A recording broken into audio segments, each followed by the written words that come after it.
নমস্কার, তনয়ার রোজগার রান্নাঘরে আপনাদের স্বাগত। আবার আজকে একটা রেসিপি নিয়ে চলে এসেছি মাছের। চলুন শুরু করা যাক তাহলে। কড়াই বসিয়ে দিয়েছি, সর্ষের তেল দিয়ে দিলাম। তেলটা গরম হয়ে গেছে। ধুয়ে নুন হলুদ মাখানো মাছগুলো এবার তেলে ভেজে নেব।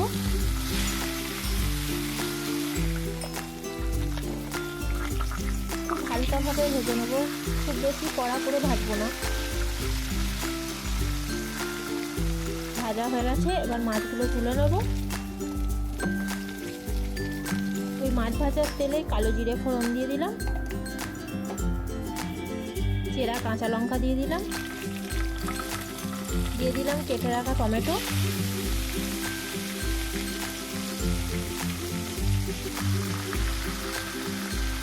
টমেটোগুলো একটু ভেজে নেব।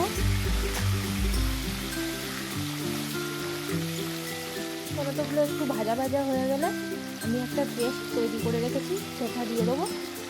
পেস্টে আছে পোস্তের পরিমাণ একটু কম আছে, সর্ষের পরিমাণ একটু বেশি আছে, একটু আদা আছে, 2-4 কোয়া রসুন আছে, আর কাঁচা লঙ্কা আছে। কাঁচা লঙ্কাটা আপনারা ঝাল অনুযায়ী দেবেন, যে যেমন ঝাল খায় সে তেমন দেবেন। একটু বেশিও দিতে পারেন যারা ঝাল খায়, যারা ঝাল অল্প খান তারা অল্পই দেবেন। এবার একে একে গুঁড়ো মশলাগুলো দিয়ে দেবো। হলুদ গুঁড়ো দিয়ে দিলাম, জিরে গুঁড়ো দিয়ে দিলাম, লঙ্কার গুঁড়ো দিয়ে দিলাম। আপনারা চাইলে নাও দিতে পারেন লঙ্কার গুঁড়ো, যেহেতু পেস্টে কাঁচা লঙ্কা বাটা আছে। ধনে গুঁড়ো দিয়ে দিলাম।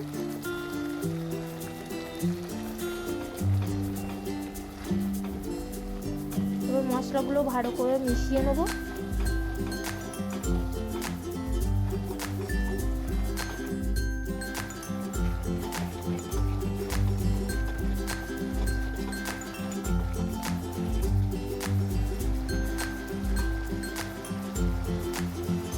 স্বাদ অনুযায়ী নুন দিয়ে দিলাম। নুন দিয়ে আবার ভালো করে একটু মিশিয়ে নেব। দেখুন মশলা থেকে ভালো সুন্দর একটা তেল ছেড়ে গেছে।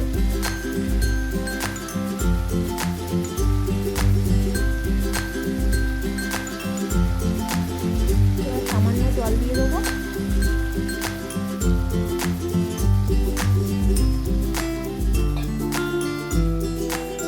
জল দিয়ে মশলাগুলো একটু ভালো করে মিশিয়ে নেব।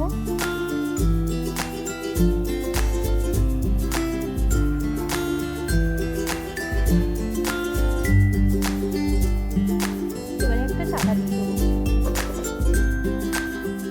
ঝোলটা ফুটে গেছে, এবার চাপাটা খুলে নেবো।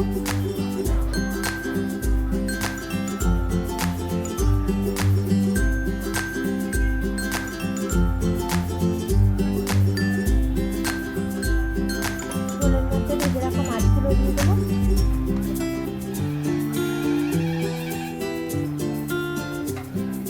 মাছগুলো দেওয়ার পর একটু হালকাভাবে নেড়ে দেবো।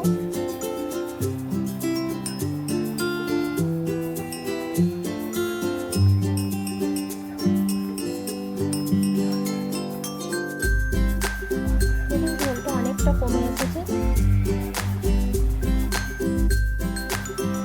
কাঁচা একটু সর্ষের তেল দিয়ে দেবো ওপর থেকে। কাঁচা সর্ষের তেল দিয়ে একটু বেশিক্ষণ ফোটাবো না, সামান্য ফুটিয়ে নামিয়ে নেব।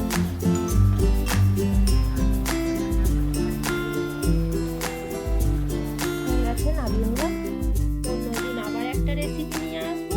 যারা রান্না ভালোবাসেন এবং যারা খেতে ভালোবাসেন তারা অবশ্যই চ্যানেলটিকে একটা সাবস্ক্রাইব করে দেবেন।